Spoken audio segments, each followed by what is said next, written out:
I chopped them things up as best as I could. Uh-huh. I didn't actually. I only got one clip of him going on his rant, because if I didn't, we would be just sitting here basically watching an entire Dan Orlovsky rant.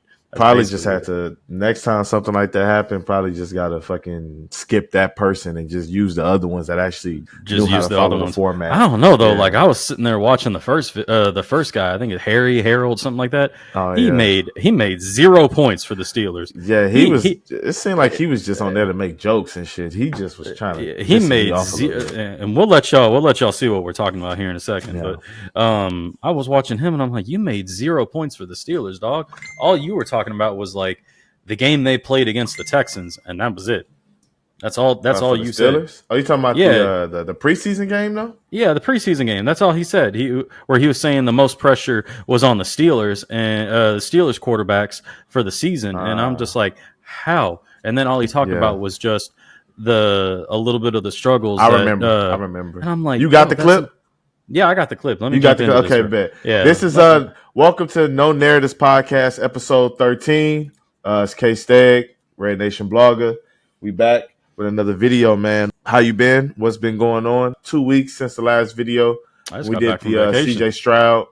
Yep. We did the CJ Stroud and Anthony Edwards video. That one's probably it's our second best video by views. The Michael Jordan one, which you was not a part of, that was with Jeff. That has 113. And then this one has 92. So me and you together, that one has 92 views. That's our best one together, man. Yeah, it's really good. Nice. So you see the Texans, they bring in that content. Yeah, they Texans bring in that content. They see the Texans, they bring in that content. Yeah, they definitely gonna follow through. They definitely followed through with that. I've been good, man. I was on vacation last week, so I was out in San Antonio working on my tan. You was outside. Yeah, I was definitely outside. I was definitely. Hey, calm down now. Hey, yo, he ain't lying though. I was out there on the river in San Marcos doing all kinds of tomfoolery. I seen the pictures. I was like, bruh, my guy's wilding right now. But no, man. I was watching First Take. I was watching a segment on First Take. What was that? I think that was Monday, and I had seen it, and I thought it was interesting. I sent it to you. I was like, hey, man, we should cover this because they were talking about the AFC North, and we normally do mostly Texans, but I want to do something different. And they were talking about AFC North quarterbacks under the most pressure. And, of course, it's out of the Cleveland Browns, the Pittsburgh Steelers, the Baltimore Ravens, and the Cincinnati Bengals. So let's play some of the clips. I don't know what order we're going to play them in. You're going to play them in, but let's play some of the clips. Let's see what they had to say. Do you want to do all three clips and then go one by one, or just play a clip, knock it out, play a clip, knock it out? How you want to do it? I got 4 clips, and tell you what, we'll play I'll play all 4 of them. We'll see what we got, and then we'll go from there, just so we can kind of address all of their points at once. Okay. So I'm going to play this first one. This is actually the start of the video, or the start of the clip that you sent me. So let's see what we got here. Which AFC North quarterback is under the most pressure this season? I'm going to go whoever's the starting quarterback with the Pittsburgh Steelers. And let me go to the preseason game the other night, right? When, I believe it was the second play of the game where you had that quarterback center exchange, Typhoon. That run play was going to be a very successful one. And I remember last week on Get Up, I remember saying this: if you can't do the little things right and consistent, it's going to be hard for you to be out there and play the game of football at a high level.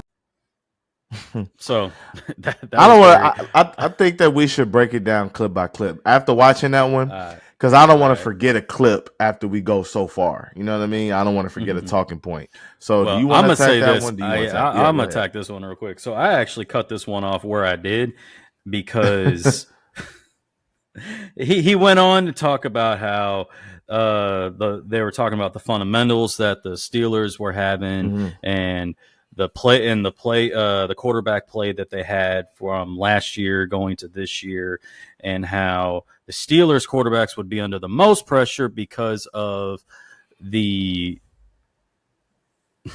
I guess because of the fact that they had a bad preseason game. Those were his points. His only points. Didn't he use the playoffs as an example too? He used the playoffs as an example last year, but the thing is, though, they still made it to the playoffs. So it's like, but they made it to the playoffs with Kenny Pickett as their quarterback, struggling to throw touchdowns. So it's like, I mean, I'm sitting there watching, and I'm like, your only points, you're basically recapping the preseason game. That's all he talked about. Was he just recapped the preseason game and the struggles that Justin Fields had with a couple of plays, Najee Harris being upset, and Mike Tomlin being upset. That's it. He didn't say why that they would be under the most pressure. He didn't discuss or talk about other quarterbacks in the division being under pressure. He strictly just said, and then he finally got to the very end of it. He's like, whoever the starting quarterback is for the Pittsburgh Steelers, whether it's Russell Wilson or Justin Fields, they'll have the most pressure for the year. And I'm like, that. Why? Well, for Pittsburgh, they will, but I wouldn't say for the entire division. You know, if you're talking about AFC North. We're strictly talking about which quarterback in the AFC North has the most pressure going into this season. That is who we're talking about. Now, if we're talking about for the Pittsburgh Steelers, which one of those two quarterbacks is going to have the most pressure? Whoever the starter is. Whoever Mike Tomlin and that coaching staff deems the starter week 1 will have the most pressure, because if it's Russell Wilson, he's going to be on a very short leash as he goes into the season. Due to the fact that I think both of them are going to be on a short leash. Oh, they're both going to be on a short leash. It wouldn't be surprising to me if certain points in the game, you see both of them. Like they may have a package for Justin Fields where Russell Wilson has a package, kind of like how they do dual quarterback sets in college, where certain quarterbacks have certain packages and whatnot. It wouldn't be surprising to me if they see that, because Justin Fields is the better runner than Russell Wilson. So yeah, Russell Wilson got hurt sledding or some shit. That's how he hurt his calf muscle, believe it or not. That's how he got. But honestly, I don't, listening to this and us figuring out how we was going to do this, like I literally just came to the conclusion I really don't know how I want to give my answer. I don't know if I want to answer the question first and then play the clips, or if I want to play the clips first and then give my opinion. But I'm just going to attack what he said, but I feel like if I attack what he said, it's going to give away my opinion. It's going to give away my stance. What's funny is if I showed the thumbnail to the fans right now, they could see my answer, because I put the answers I put my opinion in the thumbnail, and a true person will understand what I'm talking about, because I have my answer, and it's save it. Don't give it up. You know what? You were right. Let's play the clip. So that's what Harry said. Harry said Pittsburgh. So Harry said Pittsburgh, and towards the tail end of his, what made this so hilarious was freaking Dan. Dan does not hold back anything, whether it's his facial expressions, his mannerisms, nothing. Yeah. He was bamboozled by Harry's response. Mm-hmm. So this is Dan right out of the gate. Oh, Dan. Okay, Dan. The answer is Deshaun Watson. Cleveland has as good a roster as anybody in that conference. Maybe Houston and Kansas City have better. Cleveland has a defensive line that has a defensive player of the year. And a dude opposite him in Za'Darius that is unreal. They have good young linebackers. They have a secondary that can go with anybody in ball. They had the number 1 defense in football last year. And to carry on with that, y'all, I had to cut the video. I cut the video short. He went on to say that the Browns have a top 5 offensive line in ball. They've got a 2-time coach of the year in Kevin Stefanski. And overall, they've just got one of the best rosters in all of football, with probably the only rivals being the 49ers and potentially the Chiefs and Texans. But other than that, he basically went on an entire rant about how he tries to attack your point as well instead of making his point. You feel what I'm saying? That's the funny part about it. I guess let's go to the last clip, and then what's important is our opinion. We got two more clips to go with. 2 more. So this what's important is our opinion is not there. So this was the third. I don't know his name. This was the third gentleman. His white dude. Yeah. It starts with Joe Burrow. They get a pass last year because of the injuries, but if you look at how tough that division is and the expectations on all 4 teams, Baltimore, Pittsburgh, and Cleveland all have top 4 schedules in terms of difficulty. Cincinnati, by way of finishing dead last in the division last year, has the 6th easiest schedule in the NFL. That's where the pressure comes from. The expectation should be much higher for a team that has an easier path to a divisional crown. I'd put it on Burrow. Hold on. Dan is hilarious. You can hear him not even. He's not even able to control himself while the other guy making his point. He was after Dan, or did he go before Dan? Yeah, he was right after Dan. So he still wanted to get back in there. And That's Dan hilarious. was still wanting to get back in. And then this last guy actually had Woody.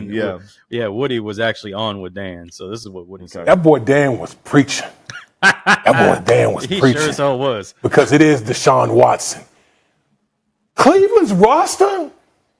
I'm sorry, there's not, maybe the 49ers can match the Cleveland's roster. They are stacked on both sides of the ball, okay?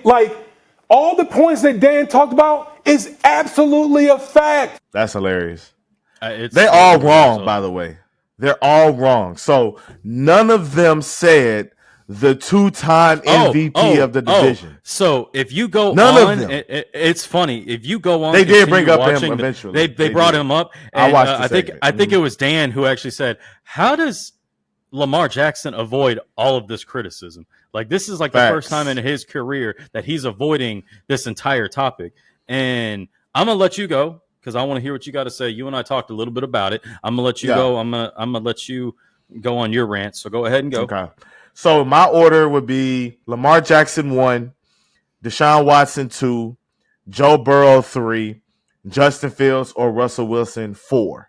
That is the order. That's the only order because Lamar Jackson has 2 MVPs. One of them he won unanimously. I think he's been voted the number 1 player in football by the players 2 out of the past 4 seasons or something like that. At worst, top 3 or 4 this year? So that's another thing that he has over guys like Patrick Mahomes. He's been ranked over. That's another thing to add under his belt. Baltimore had the best record in football last year, or in the AFC at least. That's another thing you can notch under his belt. And every time he gets to the playoffs and he plays a team that can fight back, that can punch back, he folds every single time. When you go, then let's go to Cleveland. They make a good point, but it's not about what they got on both sides of the ball. It's the money that they paid Deshaun Watson, the most guaranteed money in NFL history for a franchise quarterback. That is what it is. What is it, $237 million or something like that? The most in NFL history for a guy with that type of baggage. He's only played, 12 games in 2 seasons. In 2 seasons. One for suspension, the other one because injuries. And he just got cleared for physical contact a day or 2 ago. Then you got Cincinnati. The guy mentioned that they had one of the easiest schedules. The pressure that's on Joe Burrow is just staying healthy. When Joe Burrow is healthy, he's going to play well. They've always started slow. Even the year that they went to the Super Bowl, they started slow and not starting slow. That's the one thing about them. And even then, Cincinnati was still down the home stretch. They were still in the mix without Joe Burrow. And then they lost a key game. I think they lost to Baltimore or something down the stretch. It was actually they lost to Cleveland down the stretch. Or it might have been Cleveland. They lost with their third string or their second string or their third string quarterback they lost with. And then Pittsburgh, nobody believes in Justin Fields. Russell Wilson just had one of the worst seasons of his career again. And all the Bronco thinking Nation. is that let's ride. All of the thinking in Pittsburgh is, can those guys be better than Kenny Pickett? And if that's the question that you're asking both of your quarterbacks you brought in to do, there's no pressure because they can both be better than Kenny fucking Pickett. Yeah. So that's my take. And to go on to put the Steelers' point to end, there's no pressure on them. They were a playoff team last year with Kenny Pickett. I think they could be a playoff team this year. In reality, there's no pressure on Russell Wilson or Justin Fields because Russell Wilson, it's not like he's coming off he had more pressure last year being in Denver right after being from the Seahawks than he had. But that was because of the contract, though. But that was because of the contract, and that was because of the success that he had in Seattle, and then going to Denver, going to Pittsburgh. It's almost like he's just trying to revitalize his career. Justin Fields, he's trying to figure out what his career is all about because he never had consistency from anywhere, any level of the organization in Chicago, and that was that. So I think right now you're just trying to figure out what you have out of the two of them. That's all that is. But it's to your point, can y'all be better than Kenny Pickett? Yes. either one of y'all can be better than Kenny Pickett. So there's no pressure there. We're both going to be hard on Lamar Jackson, which is rightfully so due to the fact that he is a 2-time MVP. He is one of the top quarterbacks in the league. You and I had this discussion in our last video about why I felt like he should have been, if he's not behind Pat, then he's number 1 in front of Pat for MVP odds. And there's a reason for it, because in the regular season, he gets it done. But the moment it hits the playoffs, and like you said, when he goes up against a team that can punch back, he doesn't have the punch back in him. It's almost like in the playoffs, you can't be one-dimensional. You got to be able to be two-dimensional. And he relies so heavily on his legs that if you get into the playoffs, you're now playing against teams that have a top-notch roster, or they have a top 10 offense and defense of some sort. So you're going to be going against teams and coaches who can put a scheme together to limit what you can do on the ground. So you're going to have to be able to beat you. Now, in his defense last year, I don't think he had Mark Jackson in the game that he played against Kansas City, or if he did, it was his first game back after missing the entire year. I think he had that broken ankle or something like that, if I'm not mistaken, that he had earlier in the year. The leg, I think it was the leg drop tackle that hurt him. Leg drop tackle. And then he was initially supposed to be out for the season, and then he came back. But in his defense, he didn't have him, which is obviously his number 1 target. But they looked lost in that game against Kansas City. But that's the growing theme, is they look lost. And the only real addition that they made in the offseason this year was adding Derrick Henry to their team. They had more losses on that team than they did additions. So you're right. I would say Derrick Henry is a really big fucking pickup. He's a real big pickup. Don't get me wrong, but that defense lost a lot of key players. So now that means he's going to have to be able to control the game with his legs, but he's also going to be able to put up points with his arm, because the defense might not be able to hold out. Now, I'm being facetious when I say that. This is the Baltimore Ravens. They're notorious for having one of the best defenses in the league. Yeah. So I am being facetious when I say that. But let's say they do get into a shootout. Is he going to be able to stay in the game using his arm? He hasn't shown it in the past. He's shown that he's serviceable with his arm, but he hasn't shown that you can be able to rely on his arm.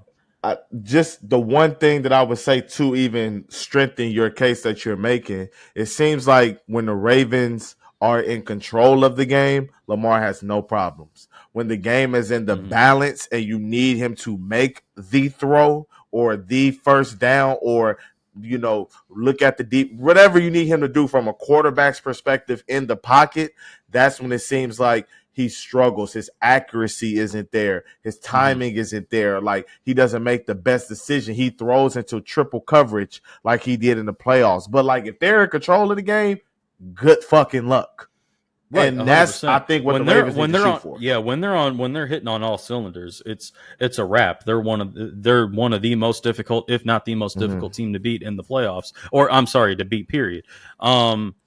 I agree with Deshaun Watson being number 2. You can honestly make a legit argument for him to be number 1 due to the fact that he was given all that guaranteed money and he hasn't done jack shit since he's gotten to Cleveland.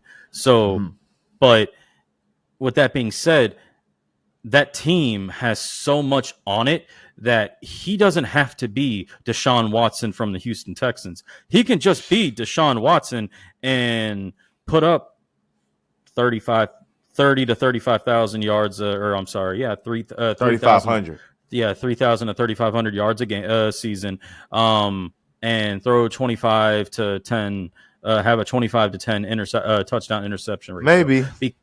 Maybe. Because that defense is so good, that offensive line is so good.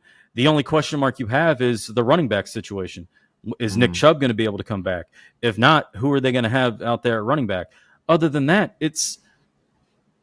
if you want to put pressure on Deshaun Watson, the only pressure that you could be putting on him is can you return to Houston, staying healthy and returning to the Houston Texan Deshaun Watson form. That's the only pressure you could throw on him. The only pressure on Joe Burrow is, like you said, staying healthy, and that's a wrap because of the fact that he has proven that when he is healthy and he's on the field, he's one of the best quarterbacks in the league. I think he's the best quarterback in the division when he's healthy, personally. No, you're probably right. He's the most balanced quarterback in the entire division. He can throw the ball, and he's efficient enough on the ground with his legs that he can make plays with his legs if needed. You keep him healthy, it's a wrap. They still have T. Higgins for the year unless they decide to trade him, which I don't think they are. They're just going to let him walk in free agency, or they may work out a deal with him throughout the year, but I don't see that happening. But he's still on the team. You still got Jamar Chase. You still got I think they were okay with letting Joe Mixon or trading Joe Mixon to us because they have a running back that I think they stated they want to have more explosive plays from the running back position.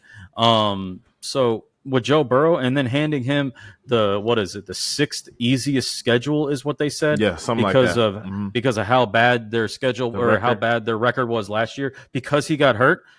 There's no pressure on Joe Burrow. And then we had already talked about what I felt about the Steelers. There's no pressure there because there's no expectation for either one of them there. Just be better than Kenny Pickett. That's the only expectation for Russell Wilson or Justin Fields. Just be better than Kenny Pickett was. Yeah, and that's it. There's no pressure. That's why I don't understand that point that the dude was trying to make. And I know I did forget what he said, obviously, the whole fucking segment. But that's because it was irrelevant. His entire argument was irrelevant. Anything. It has nothing to do with anything. Honestly, right now, you're just trying. What they're trying to figure out what they have is what they have with Russell Wilson and Justin Fields. That's it. That's all they're trying to figure out. Justin Fields really didn't get a full roster behind him until last year. And let's be honest, that front office really didn't do anything for him until they all bought in like, oh, well, we're going after Caleb Williams. So now we're going to build this roster up. Oh, that one I can't agree with because although they did add Keenan Allen, who is a good receiver, they traded for DJ Moore. Okay, and Fields, they didn't give Justin Fields a legit receiver until DJ Moore, which he had one season with DJ Moore. Yes, but Justin Fields, in my opinion, is not a good quarterback. Now he made me look bad going forward, but I think in my opinion, I'm not saying he's a good quarterback. I'm not saying he's a great quarterback. I think he's better than Trey Lance just because of the fact that you don't see Pittsburgh having Justin Fields throw the ball 41 times. But I rest my case on that one. I think he said about the Bears, but they said the same thing about us with the Texans. They said CJ Stroud didn't have weapons. Good quarterbacks. I'm not saying Nico Collins was a bum. I'm not saying Tank Dell was a bum. Obviously, those guys are not bums. Good quarterbacks raise the level of play of the receivers that they are playing with. Justin Fields, I saw when we had when the Texans had, Davis Mills starting, I think the year that they had Lovie Smith at quarterback. Yeah, it was Lovie Smith at quarterback. They played the Bears. I think. Coach. My bad. Yes, they had Lovie Smith dropping back coach. And passing. Yeah, right. That's hilarious. That's a hilarious thought. When they had Lovie Smith at head coach, I think they played the Bears in week 2 or week 3. I can't remember. It was at Soldier Field. Justin Fields had that was some of the worst quarterbacking I've ever seen. Now I know he was in the second year or something, but you at least got to show me something. Like game is like seared into my memory, and I know he's probably gotten better since then. But I know last year he had even a strong stretch during the season, but I haven't seen it yet. And I'm not a believer in Justin Fields. I think with Justin Fields, he needs to find, or what he needs is a coaching staff and an offensive system that works good with his skill set. He is not. Are they going to do that in Pittsburgh? Are they going to build a system predicated upon running the ball when if something happens with Justin Fields, Russell Wilson is back there? Because you can't run that same system with Russell Wilson. You can't. No. So what are you going to do? No. Exactly. What are you going to do? Everybody's banking on Mike Tomlin dropping the pixie dust, but who knows? He did do it with Kenny Smith a little bit, so maybe. Kenny Pickett. Kenny Smith is fucking up? Kenny Smith is the NBA Kenny champion Pickett, with yes, the Houston Rockets and he picked sprinkled pixie dust on Mason Rudolph and shit. Like he did make the playoffs with some bum ass quarterbacks. I'm not knocking that was primarily that defense and that run game, but let's be coaching. Honest. That's coaching. That's definitely coaching. And you said Justin Fields and Russell Wilson is better than Kenny Pickett. I said they need to be. we can agree that as of right now they are better, but they Russell just need Wilson to be was better than Kenny Pickett. Yes, he was better than hands Kenny down. Pickett. I give you that. With a fucked up calf and everything, I'm taking Russell Wilson. But I hate that we flew. I hate that we flew through this so fast. But it was the talking points were so weak. The talking points were weak, and it doesn't help that we both had the same view on the fact that the pressure needs to be on Lamar Jackson. Great. Facts. You won MVP last year. You're the reigning MVP. Great. You're a top 5 player in the league, a top 3 quarterback in the league. So then this transcends AFC North. He needs to have the most pressure of any quarterback in the AFC or in the NFL.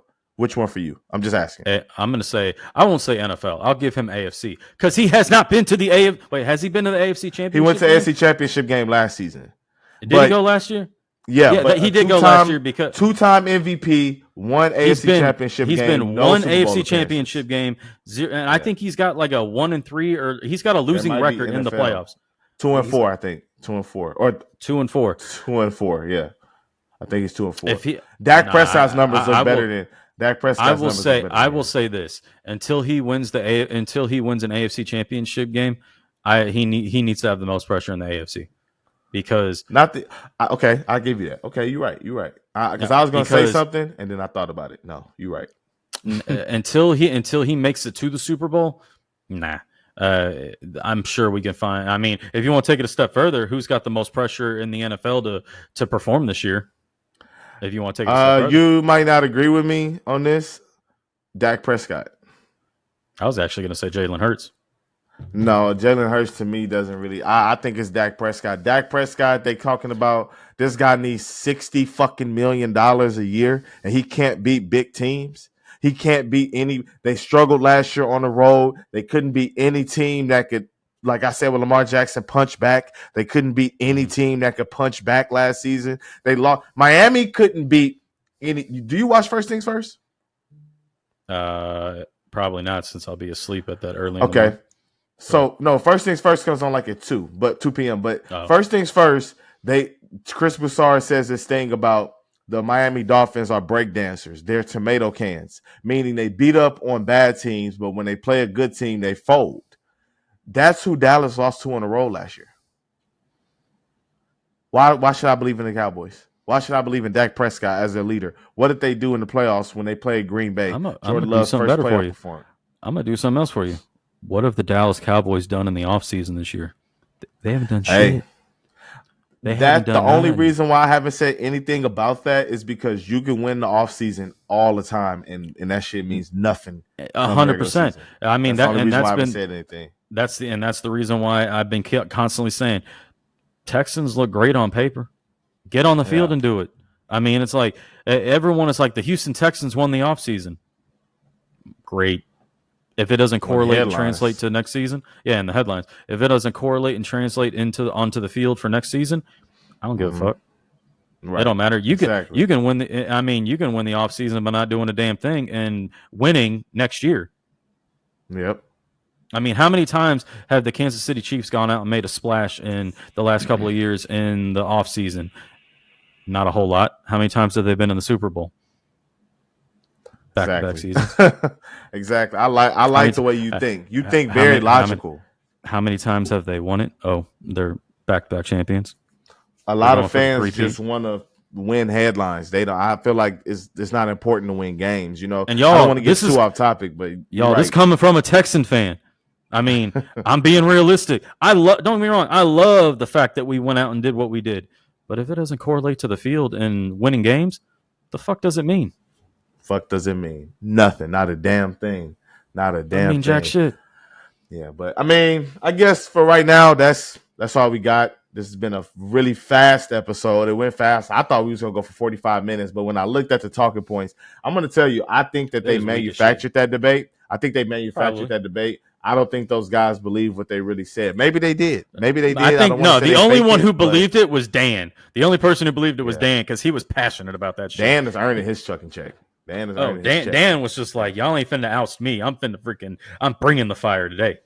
I think the argument about Cleveland having the best roster in football, I just don't think that I hate those statements in the offseason. They've got Patrick Mahomes is the best quarterback. That's the only thing I want to hear when it comes to making grand gestures. But you don't know how Cleveland is going to look in the season. They might be ass. Yeah. Look at the Texans did to them in the playoffs. They were supposed to beat us. They were supposed to whoop our ass. Exactly. We weren't supposed to do shit. Mollywop them. But I mean, here's the thing. That was last season. This is this season. That is last season. How's this season going? How's this season going to pan out? As of right now, I'm sorry, not as of right now. As of September 8th, everyone's 0-0.